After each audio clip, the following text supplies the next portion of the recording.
کے آئے تھے یہاں لداخ کے لیے روانہ ہو گئے. اس کے بعد ان کا statement important part of India. کس طرح اوور آل اس کے وزٹ اور اس اسٹیٹمنٹ کو دیکھیے یہ کوئی پہلی بار کوئی ایمبیسڈر کہیں سے یا خاص کر امریکہ سے پہلی بار جموں کشمیر نہیں آیا ہے. اور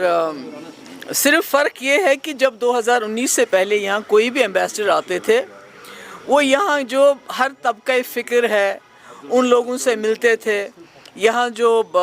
section different section of society ہے, ٹورزم ہے, ٹریڈ ہے, ٹریول ہے اور باقی اوپینین رکھنے والے ان سے بھی ملتے تھے اور پھر واپس جاتے تھے اور اپنا ایک اوپینین لے کے وہ جاتے تھے.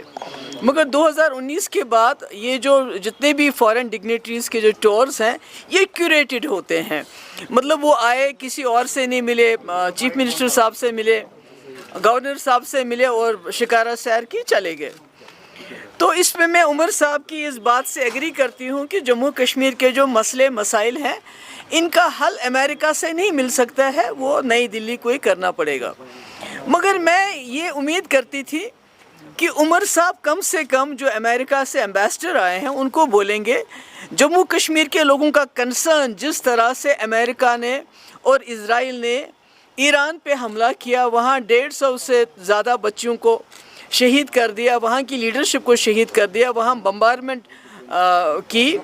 کہ اس کا ہمارا کنسرن ہے ہمارے جموں کشمیر کے لوگوں کا, اینڈ ڈسپلیجر ایکسپریس کرتے اور ساتھ ہی یہ بتاتے کہ امریکہ کو جس طرح سے مسلم ممالک میں فسادات اٹھاتا ہے, وہاں بلا وجہ حملے کرتا ہے, اس سے جموں کشمیر بھی متاثر ہوتا ہے. اور دوسری بات یہ ہے کہ جب عمر صاحب یہ کہتے ہیں ہمارے تمام مسائل کا حل دلی میں ہے تو ان مسئلوں کی بات کیوں نہیں کرتے ہیں؟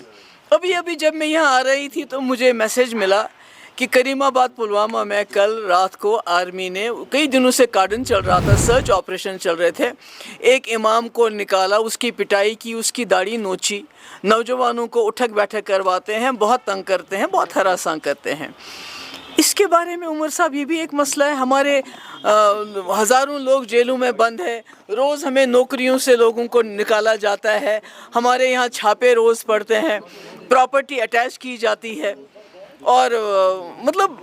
ایک گٹھن سی ہے جموں کشمیر میں, کوئی بات نہیں کر سکتا ہے کھل کے. ایک ایسا ماحول بنایا گیا ہے جس میں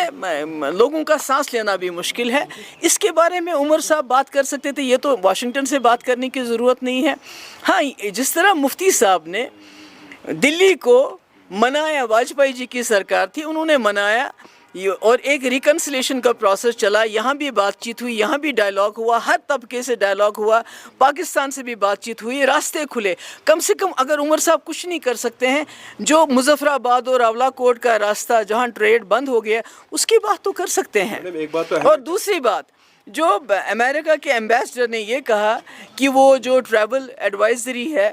جموں کشمیر کے متعلق اس کو وہ ریویو کریں گے, مجھے امید ہے وہ ریویو کریں گے. اور دوسرا انہوں نے کہا کہ ہم اکنامکلی زیادہ انگیج کریں گے جموں کشمیر کے ساتھ, جس میں میں امید کرتی ہوں کہ اگر وہ یہاں کے ہارٹی کلچر, یہاں کے ہینڈی کرافٹ جس سے جاب کریشن ہو, جس سے اکنامکلی ہمارا فائدہ ہو, مجھے لگتا ہے اس کو دیکھنے کی ضرورت ہے. کیا اگر انہوں نے امریکہ نے جو بات کہی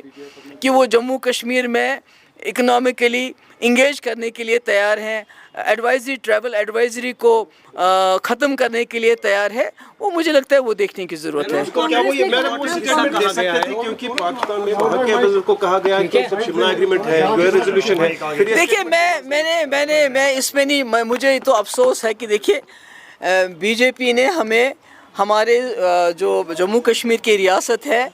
ایک ہیڈ ماسٹر سے ہمارے چیف منسٹر کو ماسٹر بنا دیا. مگر جس طرح عمر صاحب کا کرتے ہیں کام, جس طرح انہوں نے ایمبیسڈر کے آنے سے پہلے ہی بیان دیا کہ میں یہ بات نہیں کروں گا, یہ بات کروں گا, تو مجھے لگتا ہے انہوں نے اپنے درجہ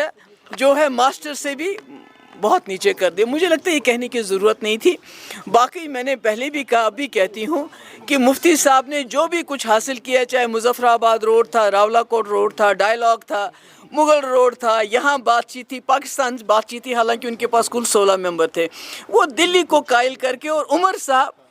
کو بھی دلی کو قائل کرنا چاہیے ان مسئلے مسائل کے لیے جو آج جموں کشمیر کے لوگ فیس کر رہے ہیں. بہت بہت شکریہ. امپورٹنٹ پارٹ ہے